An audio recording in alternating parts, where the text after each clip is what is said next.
So right now I'm, sorry guys, working on getting my stream going. Yeah, I just got a capture card, so I'm able to do some Switch stuff here. And I'm in my living room because that's closer to the TV, and I don't have like a second monitor, but we'll make it work. As just kind of want to jump in here.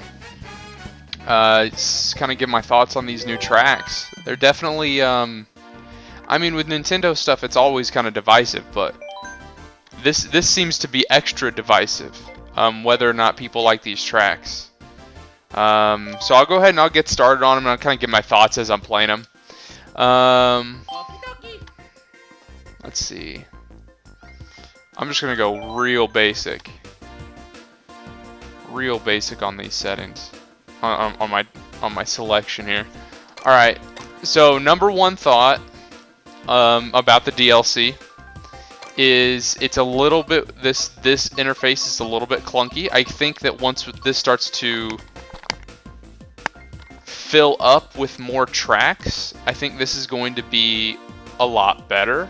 Once we start getting like we get like if this is full and this feels like a whole other game, that's great. Now it's just like 8 tracks on here. It's a little weird to switch over for it, but that's, you know, that'll get done with time. All right, so we're doing 150cc. We're gonna go just run through these tracks and talk about them, you know.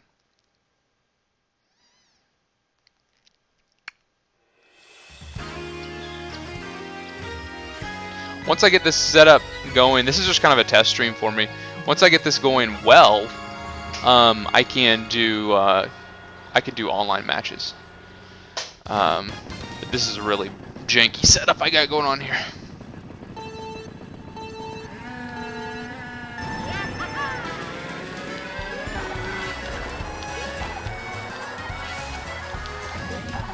So I will say, starting off, I have, you know, this isn't my first time with these horses. This is probably one of my favorite ones. This is, I think, of all of these, this is one of my favorites. Pretty good, like, scenery. Kind of feels like it's kind of open and like you're kind of exploring, you know. I like that feel. Real nice. Yeah, overall just a nice little track here. One interesting part about it is that each lap you take, it gets a little bit different. So, in terms of like the way that they have the pathing set up.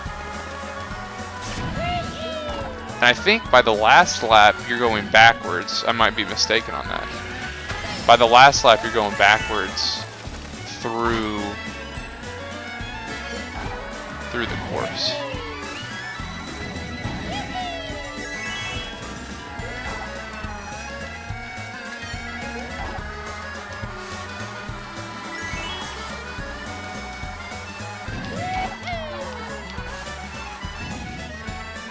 All right, here we go. Now this is really going to be the different one. Okay, so before I went all the way around that. That was bound to happen. I was pulling real far ahead. Yeah, here we go. See, you can start seeing the enemy racers here. There's one. Are we gonna see another one?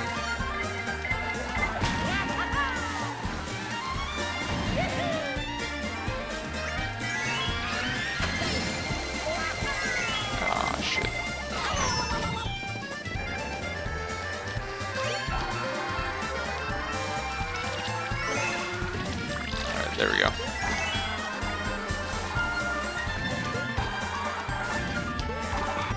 Oh, I need to hit my brakes and start to get a little wild on that. Oh, that was a... Okay. I almost thought that ghost took my shell right before the... I mean, he did, but like, right before I thought I was going to be able to make a play, but I was able to pull it through anyway. Webcam quality's not great. I'm gonna go ahead and I'm gonna move this up to the top right, or top left. I'm sorry. We'll see how that works. Is there anything up there? I wanted you guys to be able to see the the HUD a little bit better.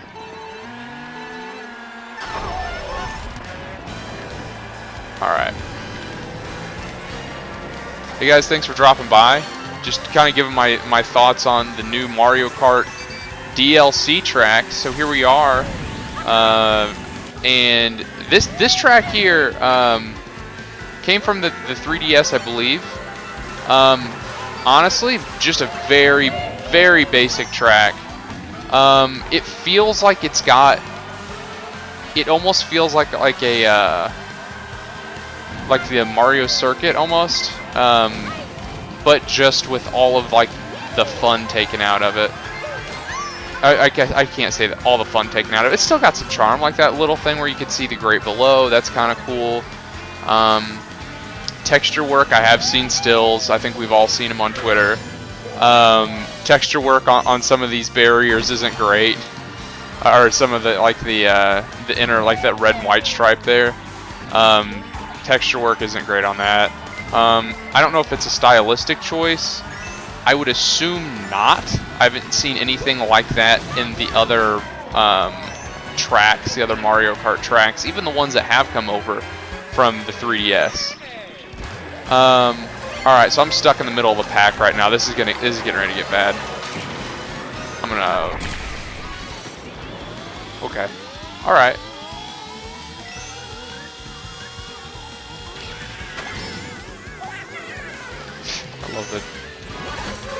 I love the little Alvin and the Chipmunks voices that happen. Come on. Here we go.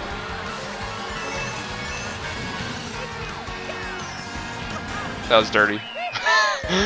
Yeah, so this one I'd say not really one of my favorites. I think I'm gonna give it if I'm gonna do numbers, maybe a 5 out of 10 on this one.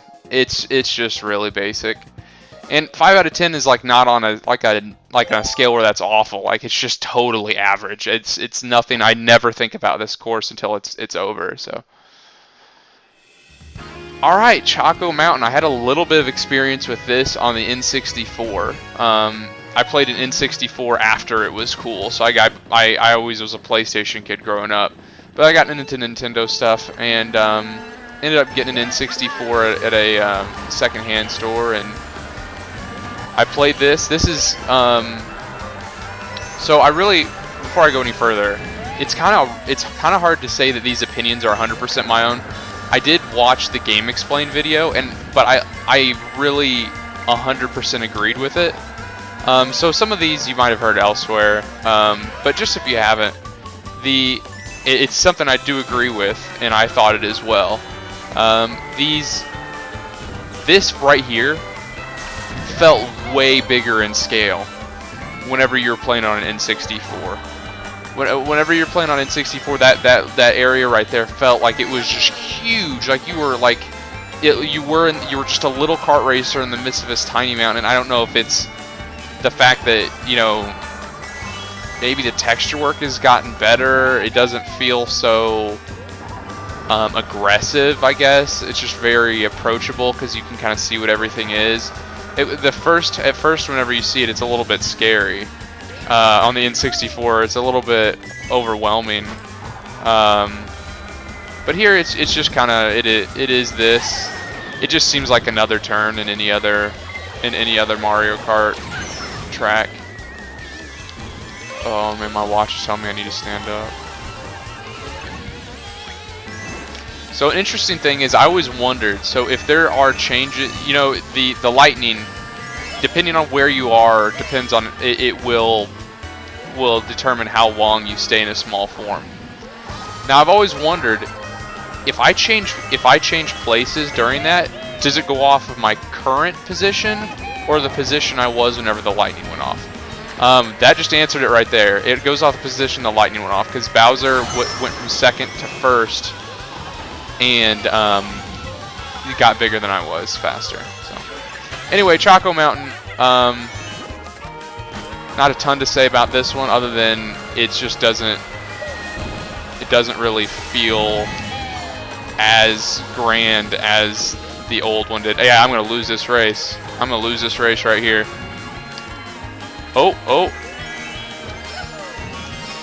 Yeah, I'm gonna lose it. Yeah, all right, that's fine. Yeah, I whiffed that green shell, and then after I did that, it wasn't gonna happen. With the green shell, and then I missed the item block, so that's all right. All right, here we go. This is the big one, Coconut Mall. Did not really own Mario Kart on the Wii. That being said, this track again feels. I think of the four, this is the best one. So I would say this one is top. Or it's hard because I really do like Paris. I'd say I know I might have said Paris was better earlier. This one here, this one's pretty good. So I'll put this top of the list. Paris is very close second. And then I'll go Choco Mountain, and absolute dead last is Toad Circuit.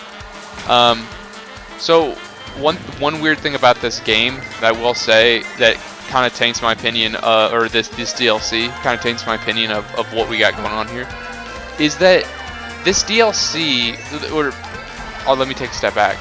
Mario Kart 8 was built on the premise of anti-gravity. I remember I bought this game on the Wii U. You know, I'm an OG Wii U player of when it was just Mario Kart 8 before it was Deluxe. And it was constantly, all the promotional material, constantly talking about the anti-gravity, constantly showing the anti-gravity. That's a big feature. It's a huge feature. And not a single one of these DLC courses includes anti-gravity. Not a one. And that is really, I don't know if it's indicative of what's to come in the future. They did definitely say that these are remasters. So they're not reimaginings of these courses. And that being said, that's okay. They're remasters. I get it. It just feels a little bit weird how stark of contrast it is between this and the original courses. Alright, I'll go it's gonna happen anyway. Let me get this double item block. I'll lay some traps there. Coming in for the first place with 10 coins. Alright. Yeah, guys, thanks for tuning in.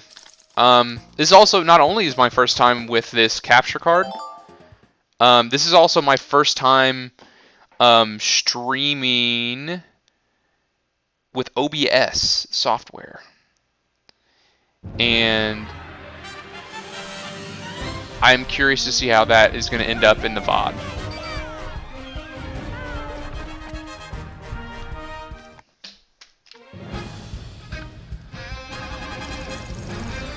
That would have been a 3-star if I wouldn't have if I wouldn't have whiffed that green shell.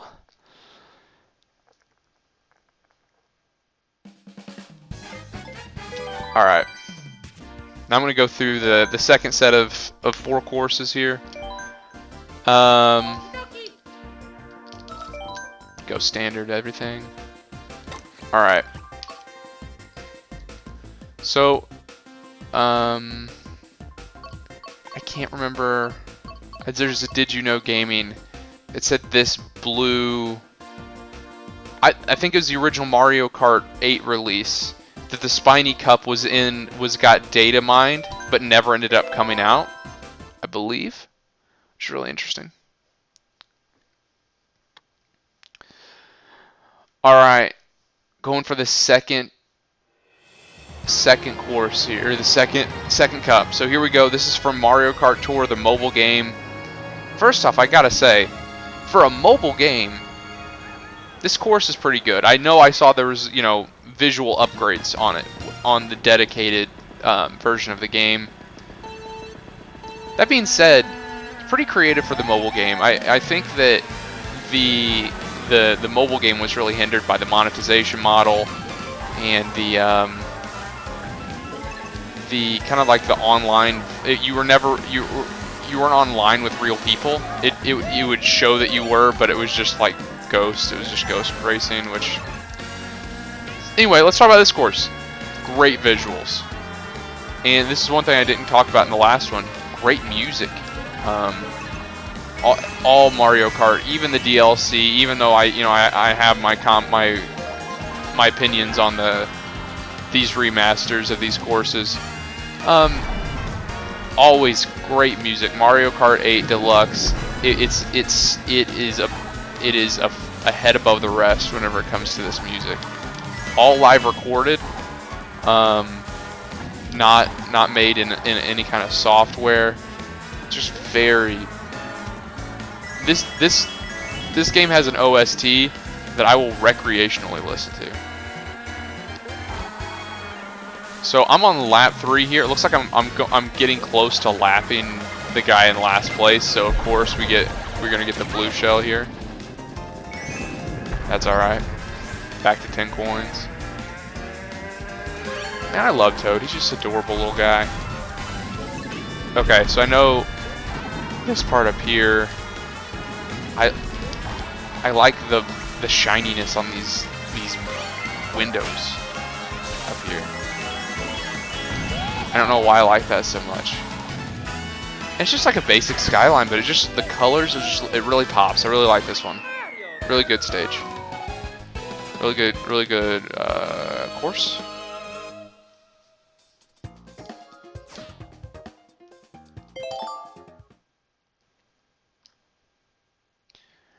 What we got next?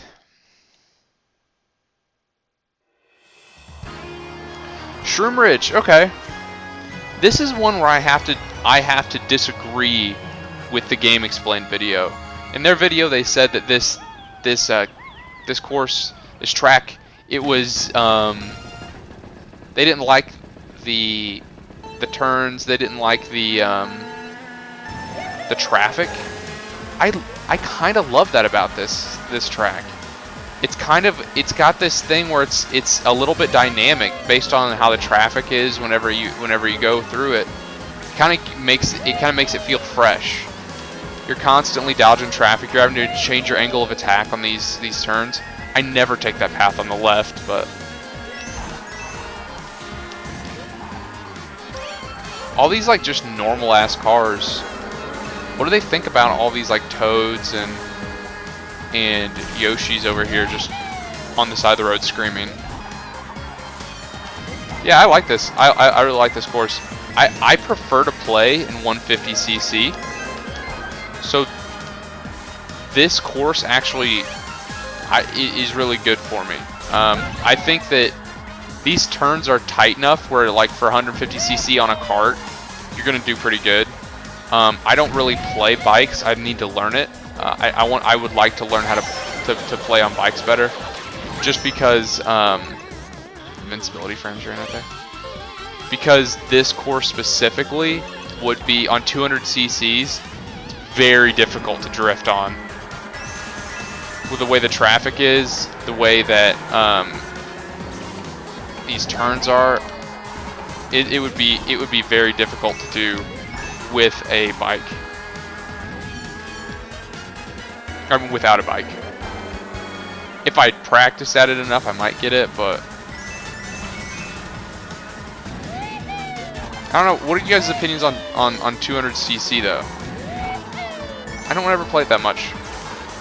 I'm gonna sound like I keep sounding like a boomer when I say back in the day, but like I remember 200cc was a DLC feature.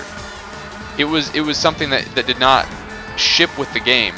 And my mindset was, if it didn't ship with the game, these courses probably weren't like designed with it in mind. That's just my thought process on it. Like, if it came in DLC, there's a good chance that it was planned to come out at some point. So maybe whenever they designed these courses, maybe they tested them out 200cc's, and maybe after the DLC came out, they updated them slightly. I'm not too for sure, but for me, I just never played it much. All right, here we go. Sky Garden, Game Boy Advance. Game Boy Advance was my first Mario Kart game. Sky Garden, it means something to me. Like I really, whenever I see it, I hear the music, I just really like it. This course, we can get into it in just a second. I want to start to hear this music. Yes. Specific. Okay, so this this rendition of Sky Garden, I don't know how you fix this, because on the Game Boy Advance, it was also short. But this course is really short. It feels like it is just we're getting close, and it's not really as short as Baby Park, right? It definitely it feels like it is just very tiny. Make up for it in the music. Yeah, I love how they kept the lattice. That was one thing in the GBA game, how they whenever there were parts of it that there's lattice, you could see down through, even though it was like just this really like rudimentary art style that they had.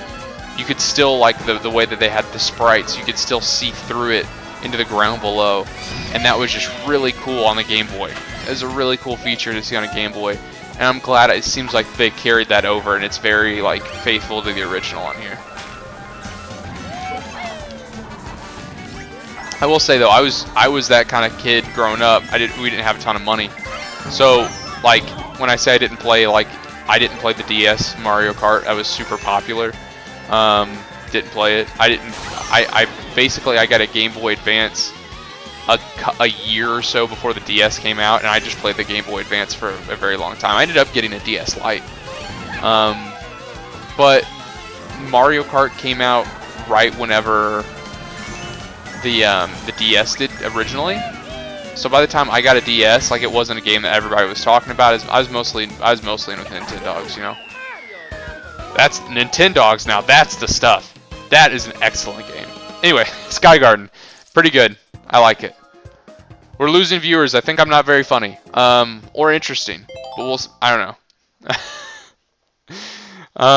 That's fine. What do we got here? Okay, so Ninja Hideaway. Very, I think that they wanted this to be their big course. They wanted this to be the big track. It's not my favorite. Yeah, I would actually say this is one of my, whenever it comes to, because I had like technical gripes with the other tracks, this one is my least favorite in terms of track design. So these stairs, it's not super easily telegraphed that you can go up them at first. I had a hard time. Right here, you're gonna see that's that thing keeps rising and falling, which I'm not necessarily against. It's just that a lot of times you can get bricked up, which is not what that means. You can smack into that wall really quick, really easy, and it's just a really big variable.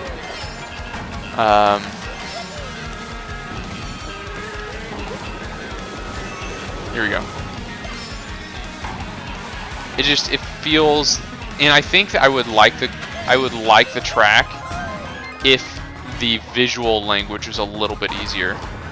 And there's some of these turns are rough. Like that one where I face planted last time. There is a ramp on the end of that, and they prompt you to trick right here, and then you're right into a wall. There's an N64 Mario Kart that almost has something similar. It shoots you out and it makes you land, and you have to take an almost immediate 90-degree left-hand turn. Very similar to that. But whenever you hit the ground, it says this thing. It says like thump, and like you lose all your momentum. So then you can continue to drift. So you don't have to slam on the brakes. But whenever I think about courses that are going to be really hard in a 200cc, this one is like the very first one that comes to mind. All these 90-degree turns, and this one up here is just it's rough. This one right here. I didn't drift that time, and I didn't trick, and that's how I got through it. So it's one of those things where the game's It seems like anytime there's a ramp, the game is telling you go ahead and do a trick here. You're gonna get an advantage. Except for that one. I almost feel like that ramp being there is kind of a trap. I feel like it's kind of a trap. All right. Tight turn. I do like that turn. It feels really nice. Oh, no, no. Not going to get it. Not going to get it. That's all right. Okay, so that's been kind of my thoughts on all of these courses. Mostly a fan. Definitely have some issues with them. You know, it doesn't feel... This one doesn't feel like it feels like it's trying for the same things like Bowser's Castle, but it just doesn't hit the mark for me. Just like I said, some of the visual language of turns and things of that nature just feels really off. But I thank you guys for tuning into my my stream test. I'm gonna see how this turns out in a VOD. Right now I'm looking like I'm dropping frames, but it says I haven't dropped any, so we'll see how that goes. But thanks guys for tuning in. I'll make sure you follow the channel if you want to see more. I'm probably gonna be doing more Nintendo stuff once I get a very stable, streaming setup going. So tune in for that. Talk to you later.